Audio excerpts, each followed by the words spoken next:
नमस्कार दोस्तों, 9 जून 2023 के करंट अफेयर्स और एडिटोरियल एनालिसिस में आपका स्वागत है। देखिए, एडिटोरियल आज 4 हैं और करंट अफेयर्स की न्यूज लगभग 6 से 7 हैं। एक दो न्यूज तो आज बहुत ही अच्छी हैं, जैसे कि फॉर एग्जांपल साइक्लोन्स जो इंटरनेशनली होते हैं, साइक्लोन्स और टाइफून्स, उनकी वजह से कैसे मॉनसून का ट्राउ इफेक्ट होता है और कैसे भले ही साउथ वेस्टर्ली ट्रेड विंड्स बह रही हो तब भी इंडिया के ऊपर मॉनसून नहीं पहुंचेगा। एक बड़ा ही अच्छा ज्योग्राफी जीएस पेपर 1 के रिस्पेक्ट से टॉपिक है, वो मैं डिटेल में आपके साथ डिस्कस करूंगा। और भी कुछ इंपॉर्टेंट टॉपिक्स हैं, कुछ उतने ज्यादा नहीं है, सब डिटेल में देखते हैं। आगे बढ़ने से पहले दोस्तों, इस पर्टिकुलर लेक्चर की पीडीएफ आपको टेलीग्राम ग्रुप में मिल जाएगी, तो टेलीग्राम ग्रुप जरूर से ज्वाइन कर लीजिए। नीचे डिस्क्रिप्शन बॉक्स में टेलीग्राम ग्रुप का लिंक दिया हुआ है। अगर आप मेरी ऐप हर्षित द्विवेदी एजुकेशन को डाउनलोड करके रखे हैं तो वहां पे भी स्टडी मटेरियल सेक्शन में आपको ये पर्टिकुलर पीडीएफ मिल जाएगी। ऐप जरूर से डाउनलोड कर लीजिए, क्योंकि कुछ दिन में ही वहां पे मैं एक इंटरेस्टिंग कोर्स लेके आने वाला हूं। ऑलमोस्ट फाइनलाइज कर रहा हूं उसकी शुरू की 10-15 वीडियोस को। इसके साथ साथ दोस्तों, वीडियो को लाइक शेयर कर दीजिए। बिना टाइम वेस्ट किए आगे बढ़ते हैं। हर टॉपिक कौन से जीएस पेपर के रिस्पेक्ट से इंपॉर्टेंट है वो उस टॉपिक के साथ मैं आपको बताता रहूंगा। जैसे कि फॉर एग्जांपल आज की जो पहली न्यूज है, RBI holds rates vows to keep price stability. तो मॉनेटरी पॉलिसी कमेटी की मीटिंग हुई और उन्होंने अपनी bimonthly monetary policy review में जो रेपो रेट है उसको 6.5% पे ही रखा है। जो जीडीपी ग्रोथ रेट है रियल वाली 2023-24 की, उसको 6.5% प्रिडिक्ट किया है और सीपीआई इन्फ्लेशन को इस फिस्कल ईयर में 5.1% रखा है। तो ये पर्टिकुलर न्यूज काम की कहां पे है, तो यूपीएससी का जीएस पेपर 3 के अंदर Indian economy and issues relating to planning mobilisation of resources, government budgeting, इस पर्टिकुलर हेड में ये न्यूज आपके काम की। वैसे तो देखा जाए तो यहां पे अब अगले 2 महीने बाद जो भी मॉनेटरी पॉलिसी कमेटी की मीटिंग होगी उसमें सीपीआई इन्फ्लेशन के पैरामीटर्स को बदल दिया जाता है, तो ये 5.1% का फिगर आपके काम का रहेगा नहीं। तो हर 2 महीने पे कितना रेपो रेट रखा जा रहा है ये रटने की जरूरत नहीं है, ये मैं बार बार आपसे बोलता हूं। जहां पे जो इकोनॉमिक फैक्ट सच में आप कह लो नोट्स बनाने वाले हैं वो मैं आपको बता दूंगा। अब ये अलग बात है कि मेंस अगर अगले ही महीने हो तो आप ये फिगर्स कोट कर सकते हो, ठीक है ना। जब भी मेंस में आप आंसर लिख रहे हो उससे जस्ट पहले वाला जो लेटेस्ट पब्लिकेशन आया है उसके स्टैटिस्टिक्स आने चाहिए। और अगर आप पुराने पब्लिकेशंस के स्टैटिस्टिक्स लिख रहे हो तो आपको बताना पड़ेगा कि कौन से महीने का ये स्टैटिस्टिक है। यहां पे एक और न्यूज निकल के आ रही है कि 17 दिन हो चुके हैं जब आरबीआई ने अनाउंस किया था कि 2000 के नोट्स विड्रॉ किए जा रहे हैं। लगभग आधे 1.8 लाख करोड़ के 2000 के नोट्स वापस बैंकिंग सिस्टम में आ चुके हैं। तो रिजर्व बैंक ऑफ इंडिया की मॉनेटरी पॉलिसी कमेटी ने यूनानिमसली यहां पे डिसाइड किया थर्सडे को कि रेपो रेट को 6.5% पे रखा जाएगा। आरबीआई यहां पे वॉचफुल रहेगा, ठीक है ना। इमरजेंसी रिस्क टू प्राइस और फाइनेंशियल स्टेबिलिटी जो आ रहे हैं उनको प्रोएक्टिवली आरबीआई यहां पे डील करेगा। मॉनेटरी पॉलिसी कमेटी में स्टांस को अकोमोडेटिव रखने की कोशिश की गई है, यानी ना तो रेपो रेट को बढ़ाया गया है ना ही रेपो रेट को कम किया गया, क्योंकि देखिए रेपो रेट ऑलरेडी 6.5% पे। अभी इससे ज्यादा अगर आप बढ़ाते हो तो इकोनॉमी में जो लिक्विडिटी है उसके बहुत कम होने के चांसेस हो जाते हैं और इतना कम भी लिक्विडिटी का होना सही नहीं है। कुछ ऐसे फैक्टर्स हैं जिनका इन्फ्लेशन पे कितना इंपैक्ट आएगा इसके लिए खुद आरबीआई वॉचफुल है। फॉर एग्जांपल मॉनसून आउटलुक कैसा रहने वाला है, एल नीनो का कितना इंपैक्ट आने वाला है मॉनसून के ऊपर, ये सब चीजें भी देखनी होंगी। उसके बाद ही आरबीआई यहां पे कोई कंक्रीट इन्फ्लेशन के ऊपर अपना व्यू दे पाएगा। उसके साथ साथ क्या बोला जा रहा है कि इंडियन इकोनॉमी ठीक ठाक रेजिलिएंट है। हमारे macro economic fundamentals, financial stability के फंडामेंटल्स स्ट्रांग है। हमारी ग्रोथ स्टेडली यहां पे इंप्रूव भी हो रही है। जीडीपी ग्रोथ रेट भी ठीक ठाक बढ़ रही है। इंडिया के फॉरेक्स रिजर्व्स बिल्डअप हो रहे हैं। इंडियन रुपी स्टेबल है, बहुत ज्यादा डी वैल्यू या एप्रिशिएट तो क्या होगा, डी वैल्यू नहीं हो रहा है।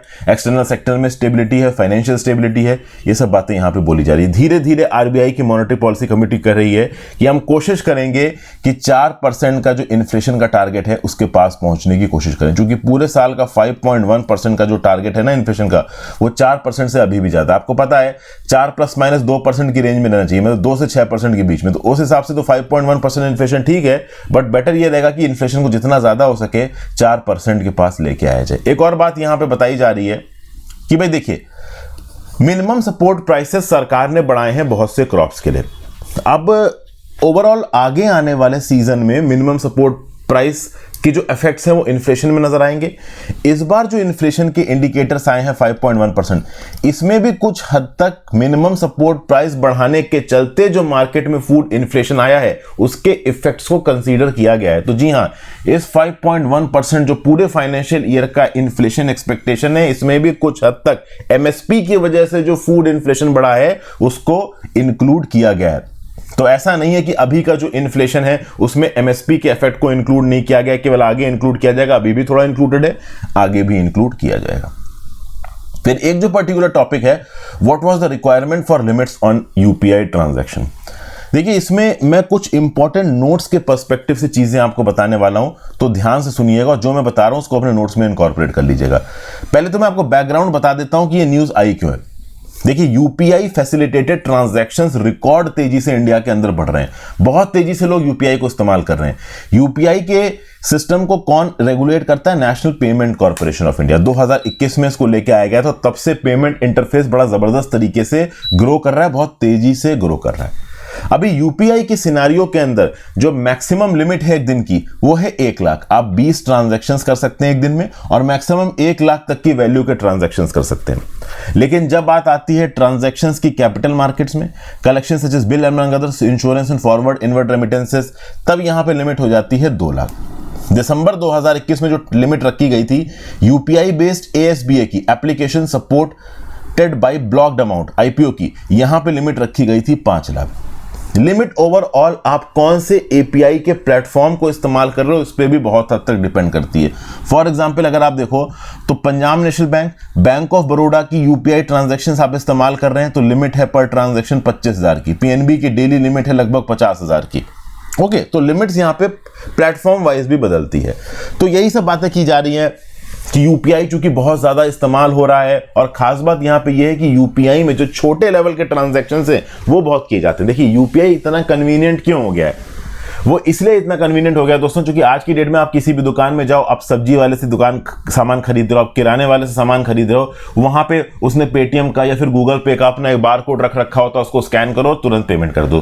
तो बड़ा आपके लोग कन्वीनियंट हो गया, जिसके चलते जो नंबर ऑफ ट्रांजैक्शंस है ना वो बढ़ गई और ओवरऑल जो अमाउंट है वो भी बढ़ गया है। तो सिस्टम की सिक्योरिटी और स्टेबिलिटी को मेंटेन करने के लिए जो अपर लिमिट से ट्रांजैक्शन की, इनको ओवरऑल थोड़ा लिमिट करने की बात की जा रही। रीजन भी कि अब आप यूपीआई ट्रांजैक्शंस बढ़ाते जाओ, उससे कमेंसुरेट आपने इंफ्रास्ट्रक्चर और सिक्योरिटी फीचर्स को बढ़ाया नहीं, तो कल की डेट में यूपीआई में फ्रॉड वगैरह भी होने लगेंगे, हुए भी हैं। तो इसी रिस्पेक्ट पे यूपीआई की लिमिट्स को अनलिमिटेड किया जाए, इनफाइनाइट किया जाए, उससे पहले इसके इंफ्रास्ट्रक्चर को धीरे धीरे करके इंप्रूव किया जा रहा है। एंड पेंडिंग दैट पॉइंट यहां पे यूपीआई की अपर लिमिट को थोड़ा बहुत रिलैक्स करने का या कैप करने की बात की जा रही है। अब नोट्स के रिस्पेक्ट से इस न्यूज में पर्टिकुलरली क्या है, ध्यान दीजिएगा। इस साल मई में, मतलब मई 2023 में जो total number of transactions facilitate हुए हैं यूपीआई से, वो है 9415.19 मिलियन। 94 करोड़ से ज्यादा, 941 करोड़ से ज्यादा ट्रांजैक्शंस, 9415.19 मिलियन यूपीआई ट्रांजैक्शन हुए हैं मई 2023 में। ये नोट्स में इनकॉर्पोरेट कर लो। और इस पर्टिकुलर ट्रांजैक्शन में अमाउंट कितना इन्वॉल्व था? 14.89 लाख करोड़। ठीक है, ये इन्वॉल्व था। अब यहां पे 2 प्रकार के ट्रांजैक्शन होते हैं, एक तो पीयर टू पीयर, एक होता है P2M। फॉर एग्जांपल, मैंने अपने किसी एक दोस्त मोहन को 1000 रुपया ट्रांसफर किया यूपीआई से, तो ये क्या हो गया? पीयर टू पीयर हो गया। आप अपने भाई बहन को पैसा दे रहे हो, आपके फादर ने आपकी मदर को पैसे ट्रांसफर किए, आपने किसी दोस्त को किए, तो इस प्रकार से जब ट्रांसैक्शन हुआ तो P2P हुआ। एक होता है P2M, आप किराने की दुकान पे गए, आपने वहां पे 2 किलो आटा खरीदा, एक थम्स अप की बोतल खरीदी, एक कॉर्न का पैकेट खरीदा, कुछ मिठाई खरीदी और टोटल बिल बना आपका 890 रुपए। तो ये 890 रुपए आपने पेटीएम के थ्रू उसको पे कर दिए, या फिर कह लो यूपीआई के थ्रू पे कर दिए। तो वो कौन सा ट्रांजैक्शन हो गया? वो तो हो गया P2M, पीयर टू मर्चेंट। आप पेट्रोल पंप पे गए, पेट्रोल डराया उसका, आपने यूपीआई से पेमेंट किया, तो क्या ट्रांजैक्शन है? P2M। तो ये होता है peer to peer, P2 merchant. ठीक है, अब पीयर टू पीयर कितना है और पीयर टू मर्चेंट कितना है, अगर इसकी बात की जाए तो भाई आप देखो, P2P accounted for about 43% at 4045.48 million. मतलब ये जो टोटल मई 2023 में 9415.19 मिलियन यूपीआई ट्रांजैक्शंस हुए हैं, उसमें से 4045.48 million transactions peer to peer है। क्लियर हो गई बात? और पीयर टू पीयर ट्रांजैक्शंस की जो टोटल पैसे इन्वॉल्व है वो है 11.45 लाख करोड़। और पीयर टू पीयर कैटेगरी में 54.2% ट्रांजैक्शन 500 रुपए से कम के हैं। वहीं पे पीयर टू एम ट्रांजैक्शन मतलब पीयर टू मर्चेंट ट्रांजैक्शन में 500 रुपए से कम के ट्रांजैक्शंस 84.3 है। मर्चेंट से तो कम ही होंगे ना, आपने कहीं आइसक्रीम खा ली, कहीं थोड़ा सा सामान खरीद लिया, तो मर्चेंट को आप कम ही पैसा 100 200 300 500 से 84% अमाउंट 500 से कम का होता है। 84% ट्रांजैक्शंस 500 रुपए से कम की होती हैं। तो ये जो मैंने यहाँ पे आपको ये स्टैटिस्टिक्स बताया ना, ये आपके नोट्स के लिए इंपॉर्टेंट हो जाते हैं। तो कल की डेट में यूपीआई से रिलेटेड आपसे एग्जाम में कुछ भी पूछा जाता है कि किस प्रकार से यूपीआई नेटवर्क इंडिया के अंदर ग्रो कर रहा है, इसको रेगुलेट कैसे किया जाए, ऐसा कोई सवाल आता है, या यूपीआई से रिलेटेड कोई आपका ऐसे आता है, या इंडियन इकोनॉमी की फंक्शनिंग से रिलेटेड ऐसे आता है, तो आप यूपीआई को कोट कर सकते हो, यूपीआई की पोटेंशियल के बारे में बात कर सकते हो, और उस पोटेंशियल को प्रूव करने के लिए आप कुछ डाटा कोट कर सकते हो। तो आप ये डाटा कोट कर सकते हो कि मई 2023 में इतने ट्रांजैक्शन थे, इतने रुपए के ट्रांजैक्शन थे, पीयर टू पीयर इतने थे, पीयर टू मर्चेंट इतने थे। ये भले आप एक सेंटेंस में लिखोगे, लेकिन ये सेंटेंस आपके आंसर को एक डेप्थ देगा। वो एग्जामिनर को बताएगा कि आप कितने माइन्यूट तरीके से यहां पे स्टैटिस्टिक्स को ऑब्जर्व करते हो, और कहीं ना कहीं आपका आधा या एक नंबर जरूर बढ़ा देगा। ठीक है, तो ये सब चीजें। इसके साथ साथ हमको यहां पे ये भी ध्यान रखनी है कि until February in the financial year 2022-23 जो total number of UPI frauds थे वो भी 13% बढ़े थे। पिछले साल के कंपैरिजन में 95,402 हो गए थे। लेकिन अच्छी बात ये थी कि ओवरऑल जो फ्रॉड का रेशियो था वो कम हुआ था, 0.0015% पे आ गया था। ठीक ना। तो भाई बढ़ते यूपीआई ट्रांजैक्शंस के साथ ये भी बहुत ज्यादा जरूरी हो जाता है कि हम इंफ्रास्ट्रक्चर को सेफगार्ड करें ग्रोइंग इकोसिस्टम में। मतलब अब ऑब्वियसली बात है, यूपीआई का इकोसिस्टम बढ़ रहा है, तो इस यूपीआई के इकोसिस्टम को संभालने के लिए हमारा जो सेफ्टी सिक्योरिटी इंफ्रास्ट्रक्चर है, ऑनलाइन डिजिटलाइज्ड इंफ्रास्ट्रक्चर है, ये भी तगड़े तरीके से स्ट्रांग होना चाहिए। Got it. तो ये पर्टिकुलर यूपीआई ट्रांजैक्शंस वाली न्यूज भी आपकी जीएस पेपर 3 इकोनॉमी में ही काम आएगी। ठीक है, तो आई होप ये चीज आपको क्लियर हो गई हो। अगले टॉपिक पे आ जाते हैं, और अगला टॉपिक दोस्तों थोड़ा सा ट्रिकी होने वाला है। थोड़ा सा ट्रिकी कैसे होने वाला देखता हूं। Cyclones effect on monsoon onset. ये जो पर्टिकुलर टॉपिक है, अगर आप आ जाते हो जीएस पेपर 1 में, तो जीएस पेपर 1 में ज्योग्राफी के अंदर ये टॉपिक आपका काम है क्या आएगा। और इस तरीके के टॉपिक ना आपके ज्योग्राफी के स्टैटिक्स टॉपिक के साथ भी जुड़ते हैं। जो मैं अभी अपना मेंटरशिप का कोर्स लॉन्च करूंगा यूपीएससी का, उसमें मैं इस पर्टिकुलर टॉपिक के बारे में फिर से बहुत डिटेल में बात करूंगा, लेकिन यहां पे भी मैं आपको ठीक ठाक डिटेल में चीजें बताने वाला हूं, जिससे आपको चीजें समझ में आ जाए। यहां पे बस यही बताया जा रहा है कि साइक्लोजेनेसिस, हमारे एटमॉस्फेयर में जो कुछ भी हो रहा है पैसिफिक और नॉर्थ इंडियन ओशन में, जो भी नॉर्थ इंडियन ओशन में वार्मिंग हो रही है, जो भी लेट प्री मानसून साइक्लोन्स है, टाइफून्स है, वो इंडिया के ऊपर आने वाले मानसून के आउटसेट को ऑनसेट को इंपैक्ट करते हैं। आज की डेट में अगर आप देखो तो कई सालों में पानी बरसने लगता है। जैसे आज 9 जून है, अभी तक तो मुंबई में तगड़ी पानी बरसने लगता था। इस साल अभी तक तगड़ी बारिश नहीं हुई है। केरला में 1 जून को मानसून अमूमन पहुंच जाता है, 4 जून को मानसून पहुंचना था, अभी भी पूरी तरीके से मानसून नहीं पहुंच पाया है। तो क्यों नहीं पहुंच पाया है, इसके रीजन को कुछ हद तक हम इस पर्टिकुलर आर्टिकल में खंगालने की कोशिश करेंगे। तो देखिए क्या बताया जा रहा है। The impact of global warming, sorry दोस्तों पीछे क्रो काँव काँव कर रहा है, अभी क्या किया जाए, मैं कोशिश कर रहा हूं कि कुछ फोम्स लाके अपनी खिड़की के ऊपर चिपका दूं ताकि साउंड इंटरफेरेंस कम हो। Over the course of time में ये भी कर दूंगा। तो ग्लोबल वार्मिंग का जो इंपैक्ट है वो मॉनसून पे मैनिफेस्टली नजर आ रहा है। मॉनसून का ऑनसेट, मॉनसून का withdrawal, seasonal total rainfall, extreme, ये सब कहीं ना कहीं मॉनसून मतलब जो ग्लोबल वार्मिंग है वो इंपैक्ट करती है। तो मॉनसून को ग्लोबल वार्मिंग इंपैक्ट करती है, और यही ग्लोबल वार्मिंग इंडियन ओशन और पैसिफिक ओशन में टाइफून्स और साइक्लोन्स को भी इंपैक्ट करती है। इंडियन ओशन में जब इस एक्टिविटी आती है उसको आप साइक्लोन बोलते हो, नॉर्थ ईस्ट पैसिफिक ओशन में आप उसको टाइफून बोलते हो। तो भैया प्री मानसून साइक्लोन सीजन में प्री मानसून साइक्लोन सीजन में साइक्लोन फॉर्मेशन होता है, ये हम सबको पता है। अब साइक्लोन के फॉर्मेशन में बहुत से फैक्टर्स अपना इंपैक्ट कंट्रीब्यूट करते हैं। फॉर एग्जाम्पल, अगर आर्कटिक ओशन गर्म है, ठीक है ना, तो अरेबियन सी के ऊपर विंड्स पड़ेंगी। Influence of a warmer Arctic Ocean on the winds over Arabian Sea. देखिए दुनिया भर के क्लाइमेटिक पैटर्न्स एक दूसरे के साथ जुड़े हुए हैं। जो एल नीनो का फिनोमिना है वो कहां हो रहा है, वो हो रहा है आपका पैसिफिक ओशन में, लेकिन उसका इंपैक्ट इंडियन सबकॉन्टिनेंट तक आ रहा है। तो बेसिकली दुनिया भर में दोस्तों एटमॉस्फेरिक ब्रिज बने हुए हैं, साथ साथ ओशनिक टनल्स बने हुए हैं। एटमॉस्फेरिक ब्रिज मतलब इंडियन ओशन, अटलांटिक ओशन और पैसिफिक ओशन, एटमॉस्फेयर में जो विंड्स का मूवमेंट है उसके साथ जुड़े हुए हैं। तो ये विंड्स का मूवमेंट इंडियन अटलांटिक और पैसिफिक मूवमेंट मतलब ओशंस में कहीं ना कहीं एक एटमॉस्फेरिक ब्रिज बनाता है। ये ब्रिज विंड के मूवमेंट्स को अफेक्ट करते हैं। इस ब्रिज को अभी भी स्टडी करने की कोशिश की जा रही है। एल नीनो के फिनोमिना के बारे में पहले कहां पता था लोगों को, इंडियन ओशन डाइपोल के बारे में पहले कहां पता था, आज की डेट में पता है। तो ये सब एक प्रकार के एटमॉस्फेरिक ब्रिज ही हैं और दुनिया भर के ओशंस इंडियन, अटलांटिक और पैसिफिक इस एटमॉस्फेरिक ब्रिज के साथ जुड़े हुए हैं। उसके साथ साथ देखो ये जो ओशनिक टनल्स हैं, जो पानी का मूवमेंट है ओशनिक डेप्थ्स में, वो भी कहीं ना कहीं दुनिया भर के अलग अलग आप कह लो रीजन्स को जोड़ता है। फॉर एग्जाम्पल अगर आप देखो तो पैसिफिक ओशन का एक ब्रिज बनता है साउदर्न ओशन के साथ, जिसको आप एंटार्क्टिक ओशन भी बोलते हो। तो अब चूंकि वो ओशन के नीचे है गहराई में, तो उसको आप टनल बोल देते हो। तो ब्रिज कब बनता है, जब एटमॉस्फेरिक फैक्टर्स आपस में एक दूसरे के साथ इंगेज करते हैं, जैसे विंड्स वगैरह बह रही हैं। और टनल कब बनता है, जब ओशन के नीचे पानी का फ्लो हो रहा है दो बड़े दूर ज्योग्राफिकल रीजन्स के बीच में। समझ गए आप बात को? तो ये दो चीजें यहां पे हो जाती हैं। ओके, तो एटमॉस्फेरिक ब्रिज बनते हैं, ओशनिक टनल बनते हैं, ये दुनिया भर के एटमॉस्फेरिक आप कह लो फैक्टर्स के ऊपर इंपैक्ट डालते हैं। क्लियर है? अब आगे आ जाते हैं। देखिए, नॉर्थ इंडियन ओशन में जो साइक्लोन्स आते हैं वो मॉनसून के ऊपर पॉजिटिव और निगेटिव दोनों प्रकार का इंपैक्ट डालते हैं।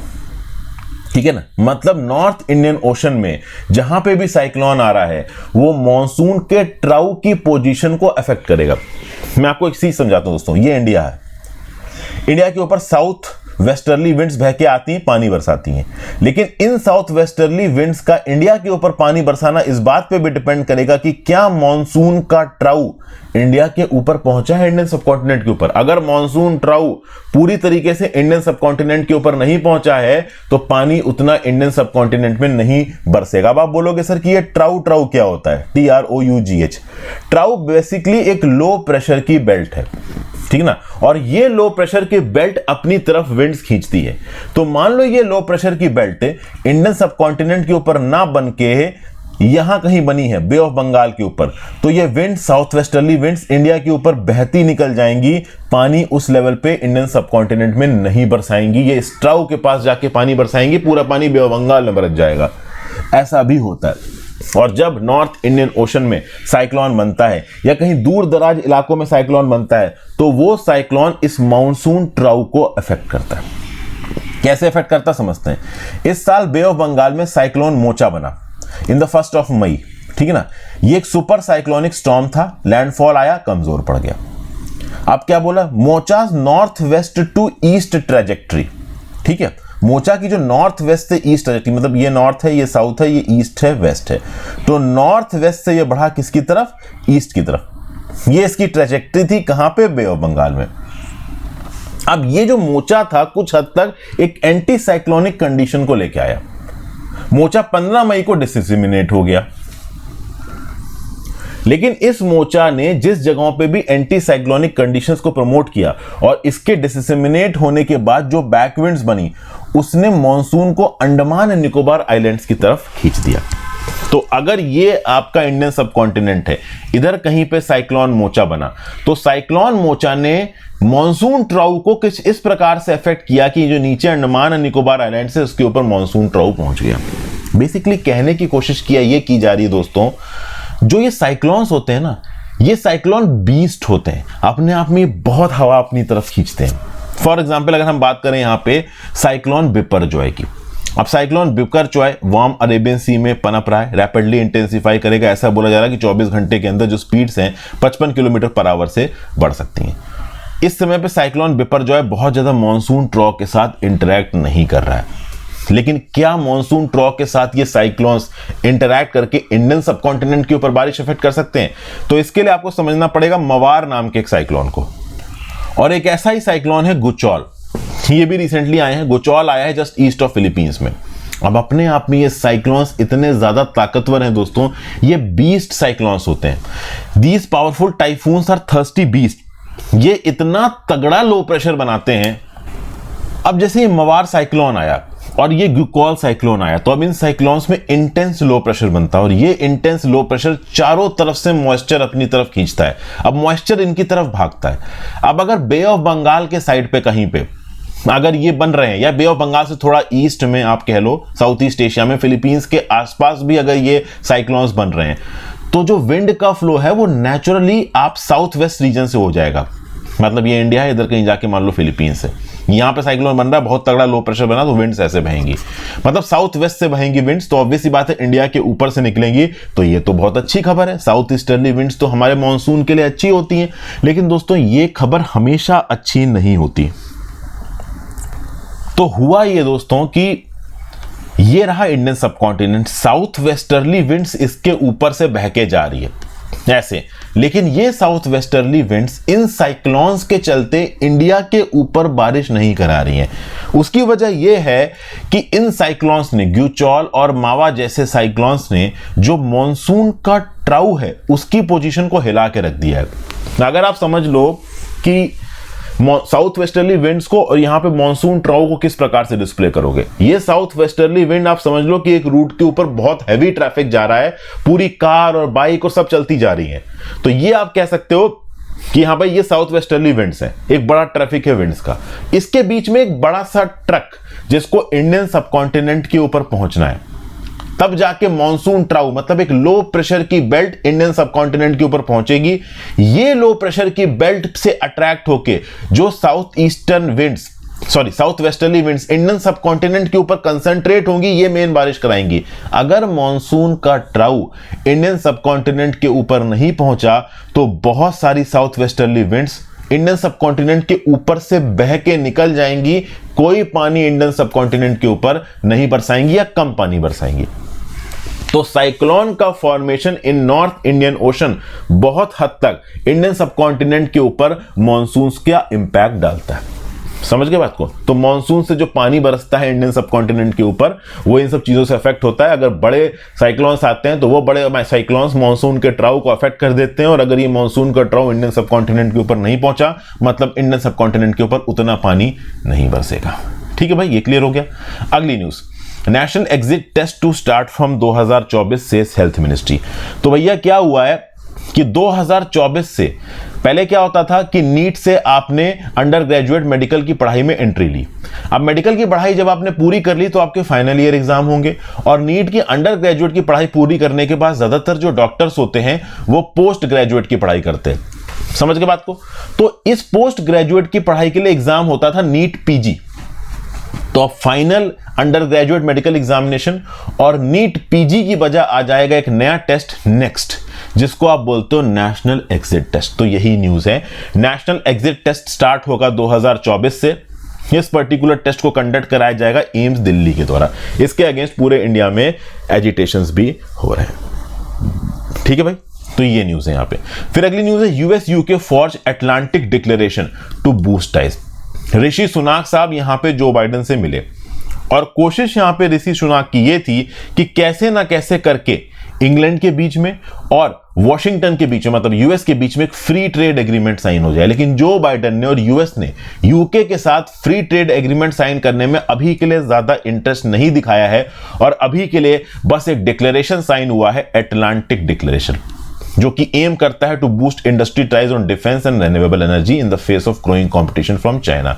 तो कल की डेट में किसी वन लाइनर में आपसे पूछा जा सकता है कि भैया ये अटलांटिक डिक्लेरेशन किन कंट्रीज के बीच में साइन हुआ है, किस चीज के लिए साइन हुआ है? तो अटलांटिक डिक्लेरेशन को एक लाइन में अपने नोट्स में इनकॉर्पोरेट कर लीजिए। फिर आप ऐसे बहुत से लोग पूछेंगे कि सर ये जो पर्टिकुलर न्यूज है ये यूपीएससी में पर्सपेक्टिव में कौन से टॉपिक से इंपॉर्टेंट है? तो भैया इंटरनेशनल रिलेशंस जीएस पेपर 3 के रिस्पेक्ट में ये पर्टिकुलर न्यूज आपको काम में आ जाएगी। Sorry, international relations GS paper 2 में काम आ जाएगी। आगे बढ़ते हैं, एडिटोरियल एनालिसिस पे आ जाते हैं। आज की करंट अफेयर्स में इतनी ही इंपॉर्टेंट चीजें थी। सिख एक्सट्रीमिज्म से रिलेटेड एक आर्टिकल है, इसको लेके मैंने कल एक वीडियो भी बनाई है, फुल लेंथ वीडियो, और एक शॉर्ट भी बनाया है। आपने देखा है कि ब्रैम्पटन में क्या हुआ। ब्रैम्पटन कनाडा में ऑपरेशन ब्लू स्टार के अगेंस्ट प्रोसेशन निकाला जा रहा था, और उस प्रोसेशन में यह दिखाया जा रहा है कि 2 सिख सोल्जर्स इंदिरा गांधी को गोली मार रहे हैं। तो ऑब्वियस सी बात है, अपने आप में वायलेंट आइडियोलॉजी को यहां पे प्रमोट किया जा रहा है। ये जो टैब्ल्यू था ये एनुअल परेड में कैनेडियन सिखों द्वारा निकाला गया, कैनेडियन सिख सेपरेटिस्ट द्वारा, जो कि खालिस्तानी कॉज को ओपनली सपोर्ट करते हैं। ऑपरेशन ब्लू स्टार को अपोज कर रहे थे, लेकिन यहां पे ये खुद वायलेंस को प्रोपोगेट करते हुए नजर आ रहे हैं। ये दिखाते नजर आ रहे हैं कि इन्होंने हमारे देश की एक्स पीएम, एक स्ट्रांग प्रधानमंत्री को मार दिया। ठीक है, इंदिरा गांधी जी ने हर चीज सही नहीं की है, लेकिन कहीं ना कहीं वो इंडिया को रिप्रेजेंट करने वाली एक लेडी रही, एक आयरन लेडी मानी गई है। तो इस प्रकार से उनकी असैसिनेशन को सेलिब्रेट करना, रिवेंज को सेलिब्रेट करना, ये कोई बहुत पॉजिटिविटी नहीं दिखाता है भाई। ये दिखाता है कि कनाडा एक डेमोक्रेसी होने के बावजूद वायलेंट एलिमेंट्स को पनपा रहा है अपने यहाँ पे, प्रॉब्लम क्रिएट इससे कनाडा को भी हो सकती है। कनाडा को यहाँ पे माफी मांगनी चाहिए, इस पर्टिकुलर चीज को एक्नॉलेज करना चाहिए, ऐसा वो कर नहीं रहे। कनाडा के वोट बैंक्स में खालिस्तानी सेपरेटिस्ट बहुत इंपॉर्टेंट हो जाते हैं। 8 लाख सिख की कम्युनिटी है, सिख्स को वहां पे अफेक्ट करते हैं ये खालिस्तानी सेपरेटिस्ट। गुरुद्वारा के ऊपर कंट्रोल है, जो इनके आइडियोलॉजी को नहीं मानता उसको आइसोलेट करने की कोशिश करते हैं। नए नए जो बच्चे कनाडा में जाके सेटल हो रहे हैं उनको खाना देके, उनको नौकरियां देके, उनको खालिस्तानी एजिटेशंस में बुलाते हैं, उनका माइंड वॉश करते हैं। इस प्रकार की एक्टिविटीज ओपनली हो रही है और इस प्रकार की एक्टिविटीज लॉन्ग टर्म में कनाडा की डेमोक्रेसी के लिए भी बिल्कुल सही नहीं है, क्योंकि ये खालिस्तानी सेपरेटिस्ट कनाडा को अपना बेस बना के इंडिया में खालिस्तानी कॉज को प्रमोट करने की कोशिश कर रहे हैं और इससे लॉन्ग टर्म में इंडिया और कनाडा के रिश्ते बहुत खराब होंगे। अभी भी खराब हुए हैं, अफेक्ट हुए हैं। इंडिया कनाडा के बीच में जो पोटेंशियल रिश्ते हैं, इकोनॉमी की फील्ड में तो चलो चल रहे हैं आगे, लेकिन पॉलिटिकल डिप्लोमेसी के फील्ड में बहुत हद तक अफेक्टेड है। ठीक है, ये चीज है। फिर आगे, getting railway safety back on track after Odisha. Odisha में क्या अनफॉर्चुनेट इंसिडेंट हुआ है ये आपको पता है। 12841 शालीमार चेन्नई कोरोमंडल एक्सप्रेस टकरा गई 12864 sir M Visvesvaraya terminal Bengaluru Howrah superfast express से और एक गुड्स ट्रेन एक्सप्रेस से बहानगंगा बाजार बालासोर डिस्ट्रिक्ट ओडिशा में 2 जून की शाम को। अब की क्वेश्चन यहां पे ये था कि भैया इंडियन रेलवेज यहां पे कैसे काम कर रहा है इस बात को इंश्योर करने के लिए कि इस प्रकार के कैटास्ट्रॉफ आगे ना हो। सबसे पहले हम समझने की कोशिश करते हैं यहां पे हुआ क्या। देखिए, interlocking of signals, electronic interlocking को लेके मैंने रिसेंटली शॉर्ट भी अपलोड किया और जो रूट्स होते हैं वो आपस में एक दूसरे के साथ बहुत सारे रिले सर्किट्स और लॉजिक गेट्स के थ्रू जुड़े हुए हैं। एक ट्रेन को गाइड किया जाता है सिग्नल्स के द्वारा उसके रूट पे और मेज ऑफ रेलवे ट्रैक से वो पर्टिकुलर ट्रेन निकलती है और ये मेज इलेक्ट्रॉनिक सिग्नलिंग के साथ इस हद तक जुड़ा हुआ है कि ये इलेक्ट्रॉनिक सिग्नलिंग इस बात को इंश्योर करती है कि कभी भी कोई एक ट्रेन ऐसी पटरी पे ना चली जाए जहां पे कोई और ट्रेन खड़ी हुई हो। लेकिन यहां पे इस इलेक्ट्रॉनिक इंटरलॉकिंग में मैनुअल इंटरवेंशन हुआ है, ऐसा यहां पे बताया जा रहा है। और इस मैनुअल इंटरवेंशन के 2 कॉजेज हैं। या तो कोई सिग्नल मेंटेनर के पास इक्विपमेंट का एक्सेस था और वो सिग्नल मेंटेनर किसी कंस्ट्रक्शन के काम को कर रहा था, उसको एक्सपेडाइट करने के लिए उसने किसी एक पर्टिकुलर सिग्नल को मैनुअली ओवरराइड किया है। ये एक वजह बताई जा रही है। मतलब एक सिग्नल मेंटेनर ने मैनुअली यहां पे छेड़खानी की है और उस मैनुअली छेड़खानी की वजह यह हो सकती है कि किसी मेंटेनेंस वर्क को एक्सपेडाइट करना होगा, तो एक्सपेडाइट करने के लिए जो स्टैंडर्ड ऑपरेटिंग प्रोसीजर है शायद उनको यहां पे इग्नोर किया गया। दूसरा एंगल यहां पे सीबीआई ये बता रही कि हो सकता है क्रिमिनल इंटेंशन के साथ इस पर्टिकुलर एक्सीडेंट को कराया गया हो। तो एक प्रकार की डबल इन्वेस्टिगेशन हो रही है यहां पे। सीबीआई तो अपनी इन्वेस्टिगेशन कर ही रहा है, एक स्टैट्यूटरी प्रोब यहां पे कमिश्नर ऑफ रेलवे सेफ्टी भी कर रहा है। फाइनल फाइंडिंग्स क्या होंगी ये जानने के लिए पूरा देश बेताब है, क्योंकि सबको गुस्सा है कि एक्चुअली में यहां पे ये एक्सीडेंट हो कैसे गया।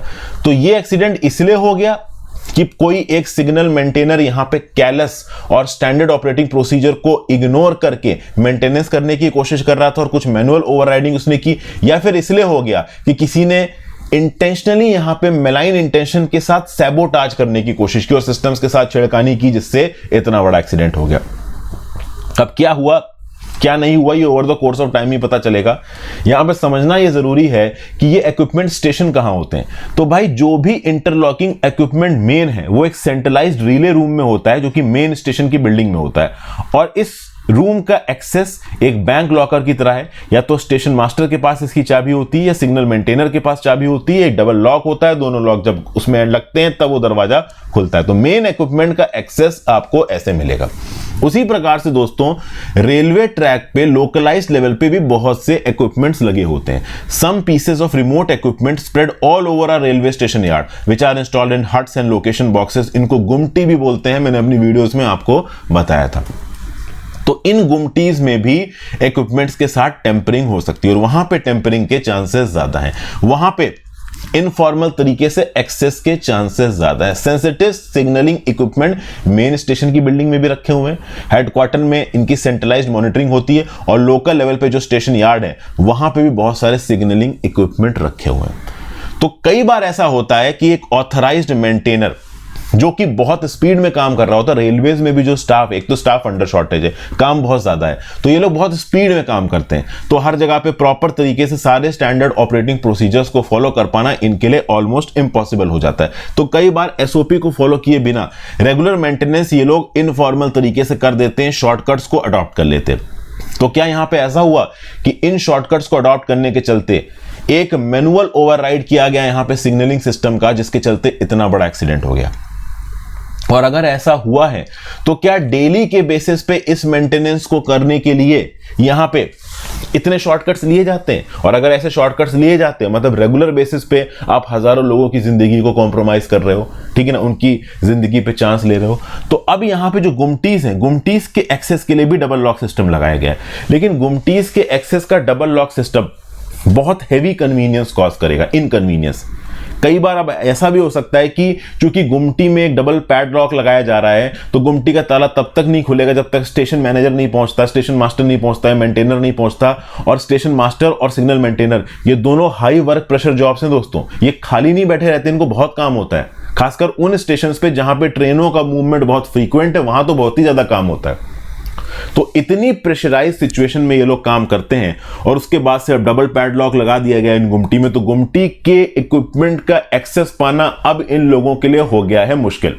तो चूंकि इनके लिए मुश्किल हो गया है, पैडलॉक की एक इनकन्वीनियंस को यहां पे जोड़ दिया गया, तो उसके चलते हो सकता है कि आगे हमें ट्रेन डिलेज देखने को मिले। तो बेटर ये रहेगा कि डिजिटल ऑथराइजेशन को यहां पे प्रमोट किया जाए, ठीक है ना, फिजिकल मूवमेंट को डिजिटल ऑथराइजेशन आपके क्या ना बायोमेट्रिक्स के साथ जोड़ दिया जाए कि आपने हाथ की उंगली लगाई, आंख की आइरिस स्कैन दिखाया और दरवाजा खुल गया, कुछ इस प्रकार के सिस्टम लगाए जाएंगे। अब गुमटी की बिल्डिंग इतनी ज्यादा पुरानी टाइप की लगती है, उसमें इस एडवांस लेवल के आप कह लो बायोमेट्रिक ऑथेंटिकेशन लगाए जाएं, वो भी पैन इंडिया ही अपने आप में काफी मुश्किल होने वाला है। लेट्स सी यहां पे क्या होता है। एक डिकेड पहले तक हर साल दोस्तों रेलवे एक्सीडेंट्स में 500 से ज्यादा लोगों की जान जाती थी। पिछले 4 सालों में नंबर काफी कम आ चुका था, 50 से कम आ चुका था। हालांकि ये जो ओडिशा ट्रेन एक्सीडेंट हुआ है वो कहीं ना कहीं पिछले 4 साल के नंबर को बढ़ा देगा। तो करना क्या चाहिए? विलियम शेक्सपियर का एक sentence, strong reasons make strong actions. Railway network India के अंदर सैचुरेटेड है, ट्रेन सर्विसेज लगातार एक्सपोनेंशियली बढ़ रही हैं और सेफ्टी कैटेगरीज में वैकेंसीज भी बढ़ रही हैं, लेकिन at the same point of time यहां पे नंबर ऑफ ट्रेन्स बढ़ाई जा रही है। वंदे भारत ट्रेन नहीं लॉन्च की जा रही है। अभी यहां पे कवच सिस्टम होता तो अथॉरिटी साफ साफ बोल चुकी हैं कि कवच सिस्टम भी इस पर्टिकुलर ट्रेन एक्सीडेंट को नहीं रोक पाता। रीजन भी, कवच सिस्टम तब काम करता है जब ट्रेनें थोड़ी दूर हो, एकदम से मेन लाइन से लूप लाइन में जाने में ये कवच सिस्टम काम नहीं करेगा। तो लेट्स सी यहां पे सरकार क्या स्टेप लेती है। आप नई ट्रेन लेके आ रहे हो, एग्जिस्टिंग रेल इंफ्रास्ट्रक्चर के ऊपर एक्सेस प्रेशर डाल रहे हो, तो eight the same point of time safety के लिए, सिग्नलिंग के लिए आप किस हद तक हायरिंग करते हो, किस हद तक सिस्टम्स को स्ट्रीमलाइन करते हो, ये आगे आने वाले समय में पता चलेगा। फिर अगला इकोनॉमिक एम्फेसिस। रिसेंटली अगर आप देखो तो नेपाल के पीएम इंडिया के अंदर आए थे। देखिए, अगर इंटीमेट रिलेशंस की बात की जाए दो कंट्रीज के बीच में, तो नेपाल के इंडिया के साथ तगड़े इंटीमेट रिलेशंस है। भाई बॉर्डर ही ओपन है, नेपाल के नेशनल्स इंडिया के अंदर आ सकते हैं, इकोनॉमिक सिक्योरिटी कल्चरल ट्राइज है, वो लोग इंडिया के अंदर आके हायर एजुकेशन कर सकते हैं, नौकरी कर सकते हैं। बेसिकली अगर आप देखो तो नेपाल इंडिया की मदद करता है सिक्योरिटी और जियोपॉलिटिकल इश्यूज को नेबरहुड में टैकल करने के लिए smoothly. Eight the same point of time Nepal की इकोनॉमी को इंडिया से बहुत सपोर्ट है, नेपाल के ह्यूमन रिसोर्सेज को इंडिया से बहुत सपोर्ट है। लेकिन कई बार क्या होता है, पॉलिटिक्स इन सारे पैरामीटर्स को बिगाड़ के रख देती है। अभी अगर आप देखो तो काला पानी इलाके को लेके केपी शर्मा ओली ने किस प्रकार का हॉकिश स्टांस रखा और किस हद तक चीजें बिगड़ गई। ये तो कहो ये हुआ कि 2022 के इलेक्शन में नेपाली कांग्रेस और माओइस्ट अलायंस की सरकार आ गई और प्राइम मिनिस्टर बने पुष्प कमाल दहल। अब पुष्प कमाल दहल रिसेंटली इंडिया के अंदर आए। पुरानी एक्रीमोनी पे बात करने के बजाय हमने पॉजिटिव डेवलपमेंटल एंगेजमेंट्स पे बात की। फॉर एग्जांपल एक एग्रीमेंट यहां पे फाइनलाइज किया गया for export of power from Nepal to India to 10,000 megawatt. 10 साल के अंदर 10,000 मेगावाट की पावर एक्सपोर्ट करनी है नेपाल टू इंडिया, नई ट्रांसमिशन लाइन के बेसिस पे। फिर यहां पे एक मेमोरेंडम ऑफ अंडरस्टैंडिंग साइन हुआ for the construction of a petroleum supply pipeline between Siliguri and Jhapa. Existing pipelines और टर्मिनल्स की बदलने की बात की गई है। फिर यहां पे मिस्टर दहल की विजिट में एक एग्रीमेंट किया गया है कि जो इंडिया का प्रपोजल है कि नेपाल की हाइड्रो पावर को बांग्लादेश को एक्सपोर्ट किया जाएगा थ्रू इंडियन टेरिटरी, इसके ऊपर भी यहां पे बातचीत हुई है। तो कुल मिला के ओवरऑल यहां पे पॉजिटिव ट्रेड टाइज और डेवलपमेंटल प्रोजेक्ट्स के ऊपर बातचीत हो रही है और पुरानी एक्रिमोनी को अभी के लिए साइड रखा गया, तो ये एक पॉजिटिव फैक्ट है। इसके साथ साथ दोस्तों देखो तो इंडिया के जो डेवलपमेंटल प्रोजेक्ट्स हैं वो ज्यादा प्रैक्टिकल हैं when compare to infrastructure projects जो कि चाइना ने प्रॉमिस किए हैं नेपाल के अंदर। जी हाँ, चाइना भी नेपाल के अंदर इनरोड्स लाने की बात कर रहा है। नेपाली पॉलिटिशियंस चाइना को बहुत ज्यादा एंटरटेन कर रहे हैं। इंडिया के इन्फ्लुएंस को नेपाल में काउंटर करने के लिए चाइना बड़े स्केल में इंफ्रास्ट्रक्चरल इन्वेस्टमेंट्स नेपाल में करने की बात कर रहा है, बट प्रैक्टिकली देखा जाए तो इंडियन इंफ्रास्ट्रक्चरल इन्वेस्टमेंट्स नेपाल से ज्यादा पोटेंट है। और जो नेपाल चाइना का बॉर्डर लगता है वहां पे पहाड़ी टेरेन भी बहुत ज्यादा है, तो इस रिस्पेक्ट में इंडिया के पास एक एडवांटेज है when it comes to Nepal. But at the same point of time पिछले कुछ सालों में नेपाल के अंदर इंडिया की इमेज बहुत खराब हुई है। फॉर एग्जाम्पल इस मधेसी एजिटेशन के चलते ये लगा कि इंडिया इंटरफेयर कर रहा है नेपाल के रिलेशन में और नेपाल के हाइपर नेशनलिस्ट को मौका मिल गया एंटी इंडिया सेंटिमेंट फैलाने का। और मैं केपी शर्मा ओली को एक एंटी इंडिया इंडिविजुअल ही बोलूंगा, एक हाइपर नेशनलिस्ट ही बोलूंगा। तो इस प्रकार की एक्टिविटीज दोबारा ना हो, इंडिया नेपाल के पोटेंशियल रिलेशंस ओवरऑल आगे बढ़ सकें, यही हमारी कोशिश होनी चाहिए। ठीक है ना। फिर आगे, bridging the growing trust deficit in Manipur. Manipur की वैलीज और हिल्स में टोटल 35 ट्राइब्स रहती हैं और इनके बीच में एक जबरदस्त एथनिक वायलेंस देखने को मिला। इंफॉल वैली और हिल्स सिमरिंग कॉन्फ्लिक्ट का गढ़ बन गए। कब? जब मणिपुर हाई कोर्ट का 27 मार्च को ऑर्डर आया कि भैया मेती कम्युनिटी को शेड्यूल्ड ट्राइब का स्टेटस दीजिए। उससे पहले भी बहुत सी चीजें हो रही थी। ट्राइबल विलेजेस कुकीज के जो कि रिजर्व फॉरेस्ट में बने हुए थे, इनको खाली कराने लगी मणिपुर की सरकार। मणिपुर की सरकार का बोलना था कि ये कुकीज इन पर्टिकुलर रिजर्व फॉरेस्ट में अफीम की खेती कर रहे हैं। तो इस बात को लेकर जब ये एविक्शन होने लगा तब भी इन कुकी कम्युनिटी के लोगों को लगा कि भाई सरकार तो मीती कम्युनिटी का सपोर्ट दे रही, हमारे खिलाफ कुछ कर ही नहीं रही है। तो अब देखिए यहां पे बताने की कोशिश ये की जा रही है कि मणिपुर की पॉलिटिक्स में मीती और कुकी इन दोनों के पास एडवांटेज भी है और डिसएडवांटेज भी है। अगर आप देखो तो 60 मेंबर की लेजिस्लेटिव असेंबली में कुकी एमएलएज हैं 10, मीती एमएलएज ऑब्वियस सी बात है ज्यादा है, क्योंकि ओवरऑल मणिपुर में मीती की आबादी ज्यादा है। तो पॉलिटी में कहीं ना कहीं मीती डोमिनेंट हो जाते हैं, लेकिन at the same point of time Meiteis कुछ जगहों पे डिसएडवांटेज में भी है। Meiteis form 52% of the state population, लेकिन ये केवल 10% इलाके में रहते हैं। ये रहते हैं इम्फाल वैली में। इम्फाल वैली प्लेन इलाका है। अब ये प्लेन इलाके से हिल वैली में लाके हिल इलाके में जाके जमीनें नहीं खरीद सकते, जबकि हिल वाले लोग प्लेन इलाकों में आके जमीनें खरीद सकते हैं। तो कहीं ना कहीं ये जो हिंदू कम्युनिटी का स्टेटस दिया गया मीती कम्युनिटी के लोगों को, इस बात को भी लेके मीती कम्युनिटी के लोग नाराज हैं। मीती कम्युनिटी के लोगों का बोलना है कि हिंदू बनके तो हमें कुछ फायदा नहीं हुआ, बेटर ये रहता कि अगर हमें शेड्यूल्ड ट्राइब का स्टेटस दे दिया जाता तो हमारे पास कम से कम और लैंड्स का एक्सेस होता, वो लैंड जिसका एक्सेस अभी के लिए केवल नागा और कुकी के पास है। ठीक है। अगर आप देखो तो आजादी से पहले ओवरऑल मीती कम्युनिटी के लोग अपने आप को प्रो पैन मंगोलॉइड आइडेंटिटी का मानते थे और अपने आप को एक सेपरेट धर्म के साथ एसोसिएट करते थे, जिसका नाम था सनामाहिज्म। वो हिंदुज्म धर्म के साथ अपने आप को सेपरेट एसोसिएट भी नहीं करते थे और पहले बहुत प्रकार की इंसर्जेंसी में इन्वॉल्व थे। For example people liberation army, जिसके बांग्लादेश और म्यांमार दोनों में बेसिस है। ठीक है ना। वो प्रोटेस्ट करते थे मायंग्स के अगेंस्ट, जो कि मणिपुरी मुस्लिम्स थे, जिनको आप पंगाल भी बोलते हो। और कहीं ना कहीं सरकार के अगेंस्ट भी इंसर्जेंसी लीड की है हर ग्रुप ने, चाहे वो कुकीज हो, आप कह लो जूमी हो, चाहे फिर आप कह लो मीतीज हो। अब आज की डेट में दोस्तों हुआ ये कि मणिपुर में एक ट्रस्ट डेफिसिट प्रोपेल हो गया। क्यों? क्योंकि हेस्टी इंप्लीमेंटेशन किया गया लैंड एक्ट का। रिजर्व फॉरेस्ट से जबरदस्ती कुकीज लोगों को हटाया गया, तो इस बात को लोग नाराज हो गए। उसके ऊपर से जले पे नमक आ गया हाईकोर्ट का ऑर्डर कि मेती कम्युनिटी के लोगों को एसटी स्टेटस दो। अब जैसे उनको एसटी स्टेटस मिलेगा वैसे ही वो हिल इलाकों में घुस के जमीनें खरीदना शुरू कर देंगे। उसके बाद एक माइंडलेस वायलेंस शुरू हुआ। बस इस वायलेंस में इतना ही फर्क था कि पास्ट में ये वायलेंस, ये इंसर्जेंसी सरकार के अगेंस्ट होती थी, अब ये आपस में ही लड़ रहे थे। तो सबसे पहले जरूरी क्या है? सबसे पहले जरूरी है इस वायलेंस को रोकना, और इसको रोका गया है इंडियन आर्मी, सीआरपीएफ, बीएसएफ और इंडियन एयरफोर्स को डिप्लॉय करके। यहां पे अगर आप देखो तो former director general of CRPF को इम्फाल भेजा गया at security officer. Tripura cadre के एक ऑफिसर को इंस्पेक्टर जनरल बनाया गया सीआरपीएफ का। मतलब जो पॉसिबिलिटी यहां पे हो सकती थी इस वायलेंस को रोकने की, वो यहां पे की गई है। खुद होम मिनिस्टर अमित शाह जी वहां पे गए। अभी भी हजारों की तादाद में लूटी हुई AK-47 कुकी लोगों के पास है और मीती लोगों के पास है, ये वापस नहीं आई है। इस पूरे वायलेंस में 40 कुकी लोगों की मृत्यु भी यहां पे हो चुकी है। तो आर्मी और सेंट्रल फोर्सेस यहां पे कुकीज का कॉन्फिडेंस बढ़ा रहे हैं, मीतीस का कॉन्फिडेंस बढ़ा रहे हैं, अभी के लिए इस लड़ाई को रोकने की कोशिश कर रहे हैं। तो भाई यहां पे जुडिशरी को, एडमिनिस्ट्रेशन को, सरकार को मिलके इंसर्जेंसी को डिसप्रमोट करना पड़ेगा, वायलेंस के अगेंस्ट बात करनी पड़ेगी, फ्रेटर्निटी और हार्मनी को यहां पे बढ़ाने की प्रॉपर कोशिश करनी पड़ेगी, और मीती और कुकी लोगों को ये आपस में भी सोचना पड़ेगा कि भाई इस पर्टिकुलर लड़ाई का किसी को कोई भी फायदा नहीं है। एंड में जब लड़ाई होती है नुकसान दोनों पार्टीज को होता है, तो नुकसान को मिनिमाइज किया जाए, लड़ाई को बंद किया जाए, बैठ के एक प्रैक्टिकल, सिंक्रोनस और हार्मोनियस रास्ता सॉल्यूशन ढूंढने की कोशिश की जाए। तो ये था आज का एडिटोरियल डिस्कशन दोस्तों। आई होप आपको काफी कुछ सीखने को मिला होगा। अपने व्यू पॉइंट नीचे कमेंट बॉक्स में देखी जाएगा, टेलीग्राम ग्रुप ज्वाइन कर लीजिए और एक बार ऐप को चेकआउट कर लीजिए कोर्सेज के लिए। Good bye.